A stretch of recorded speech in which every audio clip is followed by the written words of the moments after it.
Good morning everybody and welcome back to my YouTube channel. तो आज की video में हम आपके साथ कोई रिपेयरिंग की वीडियो डिस्कस नहीं करेंगे। हम आपके साथ आज एक चीज़ डिस्कस करने वाले हैं।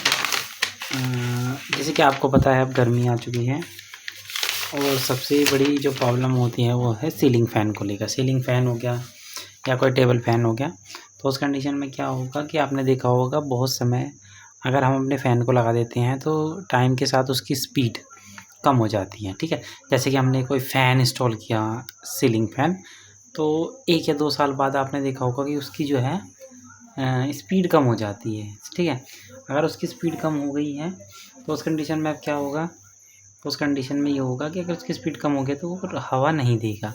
तो हम सोचते हैं यार हमारा पंखा ख़राब हो गया है तो अब नया ले लेते हैं। तो इस वीडियो में हम कुछ ऐसे टिप्स और ट्रिक्स के बारे में बात करेंगे। मतलब इसमें 99% तो आपकी प्रॉब्लम सॉल्व हो ही जाएगी। तो एवरीबॉडी, जैसे कि जो हमारे सीलिंग फैंस होते हैं, अगर आप एक इलेक्ट्रीशियन नहीं हैं या आपको नॉलेज नहीं है तो सबसे पहले हम एक बात करते हैं। कंपोनेंट लगता है इसमें, जिसको बोलते हैं कैपेसिटर। ठीक है, तो कैपेसिटर होता है, तो इसको कंडेंसर भी बोलते हैं किसी भाषा में, लेकिन वो होता है कैपेसिटर।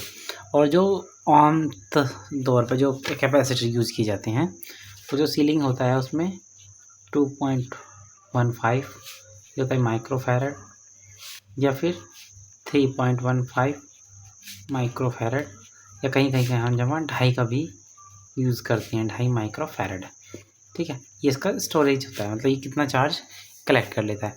अब होता क्या है, जैसे कि आप कोई सीलिंग फ़ैन आपने अपने घर में इंस्टॉल कराया, कोई सीलिंग फ़ैन, तो अब जो सीलिंग फ़ैन है ये, तो क्या होता है कि जब टाइम के साथ आपके सीलिंग फ़ैन के जो कैपेसिटर लगता है वो वीक हो जाता है।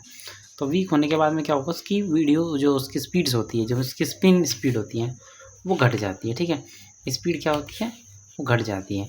अगर इस कंडीशन में देखो, अगर आपके फ़ैन को 2 साल हो गए हैं तो जैसे ही सीज़न स्टार्ट कर होता है बेटर है कि आप उसका कैपेसिटर चेंज करा लें। ठीक है, जैसे आप उसमें कैपेसिटर डालेंगे तो आप खुद आपको इम्प्रूवमेंट लगेगा। ठीक है, तो एक तो होता है कि आप उसका कैपेसिटर चेंज कर लें।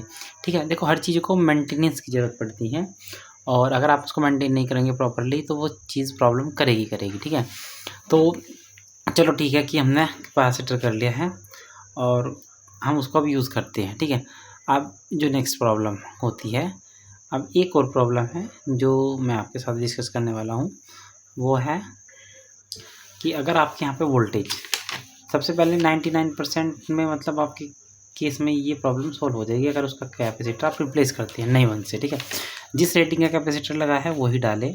ठीक है, कभी ऐसा सकता होगा कि आपके यहाँ पे जैसे वोल्टेज फ्लक्चुएशन होता है, लेट्स से कि गर्मी है, गर्मी में जो वोल्टेज मैक्सिमम आ रहा है वो 180 140 से 180 आ रहा है। ठीक है, तो इस कंडीशन में अगर आपने 2.5 यानी 2.25 माइक्रोफैरड का जो कैपेसिटर यूज़ किया है उससे भी आपकी स्पीड नहीं हो रही है, तो उस कंडीशन में आप 3.5 कैपेसिटी का माइक्रोफैरड का कैपेसिटर यूज़ कर सकते हैं। तो आपकी स्पीड बढ़ जाएगी। अगर आपको स्पीड ज़्यादा चाहिए, उसे थोड़ी लाइफ कम हो जाती है वाइंडिंग की, लेकिन अगर आप 3.15 माइक्रोफैरड का कैपेसिटर यूज़ कर सकते हैं तो उस कंडीशन में आपकी स्पीड जो है बूस्ट हो जाएगी, लाइक 20% जो है स्पीड आपकी बूस्ट हो जाएगी। ठीक है, अब बात करते हैं जो अगला फैक्टर है जो इस चीज़ों को हटाता है, लाइक वोल्टेज। देखो जो वोल्टेज होती है वो बहुत मैटर करती है, क्योंकि जो हमारे सीलिंग फ़ैन होते हैं वो 220 से लेकर 250 वोल्टेज पे अच्छे काम करते हैं। ठीक है, मतलब नया है, अगर उसको वोल्टेज मान लिया 180 वोल्टेज मिलती है तो उस कंडीशन में क्या होगा, वो जब भी उसकी स्पीड जो है वो कम हो जाएगी।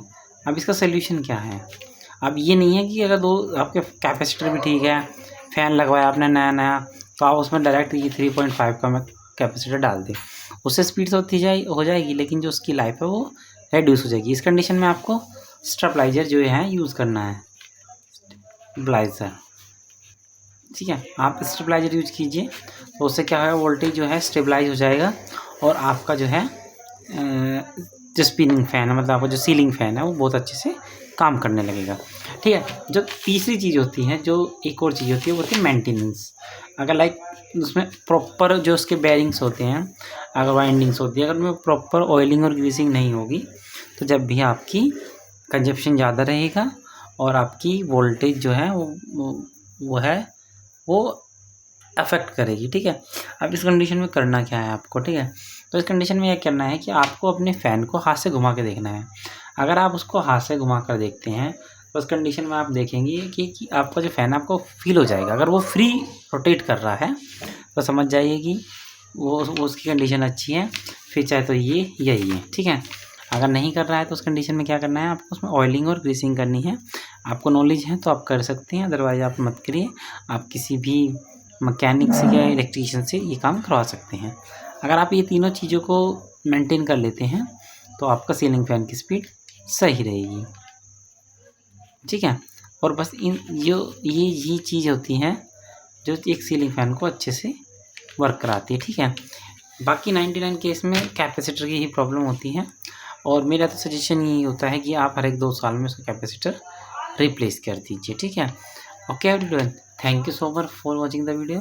अगर वीडियो को मैं कुछ भी आपको अच्छा लगा तो वीडियो को लाइक करें, कमेंट करें, सब्सक्राइब करें। Thank you so much for watching the video और आपसे मुलाकात होगी नई वीडियो में।